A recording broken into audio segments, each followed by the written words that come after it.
ఈ యొక్క శని వక్రగతిలో కన్యా రాశి వారు 2024లో శనిదేవుని యొక్క ప్రత్యేక ఆశీస్సులు పొందుతున్నారండి మీరు. ఎందుకంటే శని మీ రాశి నుండి 6వ ఇంటికి మారుతున్నారు. శనిదేవుడికే ఈ 6వ ఇల్లు చాలా శక్తివంతమైనటువంటి ప్రదేశం అని చెప్పచ్చు.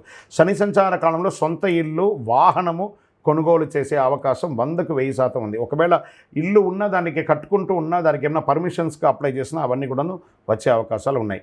ఉద్యోగం చేసే చోట సహ ఉద్యోగుల చేత లాభం పొందే అవకాశాలు మెండుగా కనబడుతున్నాయి. కార్యాలయంలో కొంత శ్రద్ధ అవసరం. పిల్లలు చదువుల కోసం వదిలి వెళ్ళవలసిన సమయం కూడా వస్తుంది. విదేశాలకు వెళ్ళే అవకాశాలు కూడా ఉంటుంది. మార్పులు పొందుతారు. కోర్టు కేసులు ఏమైనా ఉంటే విజయం చేస్తారు. ఇందులో ఈ రాశి వారికి printing, electronic medias, TV channels, paper వీళ్ళకందరికీ చాలా యోగకాలంగా కూడా ఉంటుందని కూడా చెప్పచ్చు.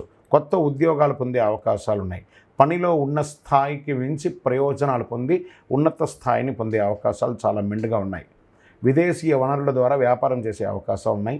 మీ శత్రువులు కూడా మీకు ఓడిపోతారని చెప్పచ్చు. ఇది శని వక్రగతి ద్వారా పొందే ఈ రాశులన్నీ కూడాను లాభం పొందుతాయి. కాబట్టి శని వక్రగతిని భయపడాల్సిన అవసరం లేదు.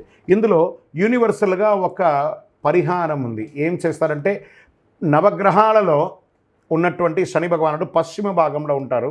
ఆ పశ్చిమ భాగంలో ఉన్నటువంటి ఆ నవగ్రహాలకి ఒక చిన్న బెల్లం ముక్క నైవేద్యంగా పెట్టండి. నువ్వులతో దీపం కరెక్ట్గా తీసుకుపోయి శని భగవాను పాదాల దగ్గర వెలిగించకండి.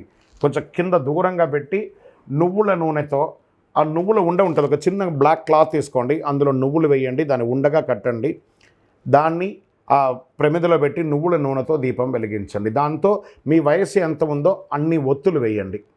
అన్ని ఒత్తులు వేసి మీ యొక్క దీపం వెలిగించండి.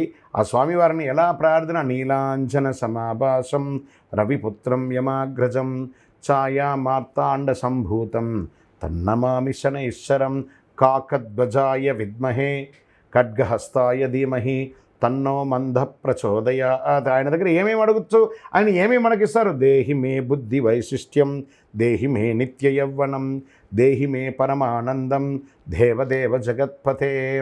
శని భగవానుడికి అధిపతిగా ఉన్నటువంటి స్వామివారు అఖిలాండ కోటి బ్రహ్మాండ నాయకుడు శ్రీ ధర్మశాస్త్ర అయ్యప్ప స్వామివారు. శని ప్రీతి, ఆయన ప్రార్థన చేస్తే శని ప్రీతి వస్తుందట. అలాంటి అయ్యప్ప స్వామివారి 18 అవతారాల దేవాలయం మనం తిరుపతిలో నిర్మించాము. కపిలతీర్థానికి దగ్గరలో జీవకోన అనే ఒక ప్రాంతంలో జీవలింగేశ్వర స్వామి వారి సన్నిధానంలోనే ఈ అయ్యప్ప స్వామి వారి 18 అవతారాల దేవాలయాన్ని నిర్మించి ఉన్నాము ఆల్రెడీ.